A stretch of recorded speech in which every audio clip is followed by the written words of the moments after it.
একটা সবুজ ঘাসে ভরা ছোট্ট বন ছিল। সেই বনে থাকত এক ছোট খরগোশ, তার নাম টুটুল।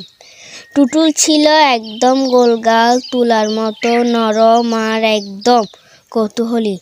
সে সব সময় নতুন কিছু আবিষ্কার করতে ভালোবাসত।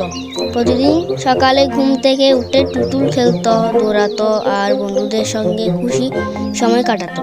কিন্তু একদিন টুটুল আকাশের দিকে তাকিয়ে ভাবল, আকাশের ও পাশে কি আছে? আমি কি সেখানে যেতে পারি? সেই রাতে টুটুল ঘুমিয়ে গেল এক গভীর স্বপ্নে।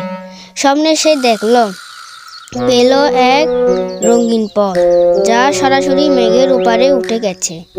টুটুল সেই পথে হাঁটতে লাগলো।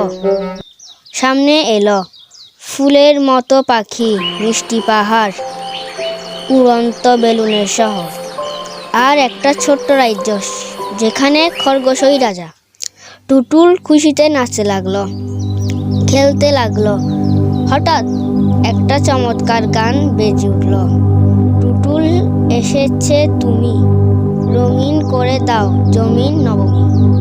স্বপ্নে টুটুল বুঝতে পারল, আমার কল্পনা এত রঙিন কারণ আমার মন ভালো। ভোর হয়ে গেল। টুটুল চোখ খুলে দেখল সে তার নিজের খরগোশ বাড়িতেই রয়েছে।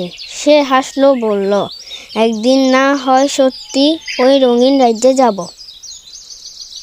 আর সেদিন থেকে টুটুল জানতো, স্বপ্ন আর কল্পনা একসাথে মিলেই বানায় পৃথিবী সুন্দর।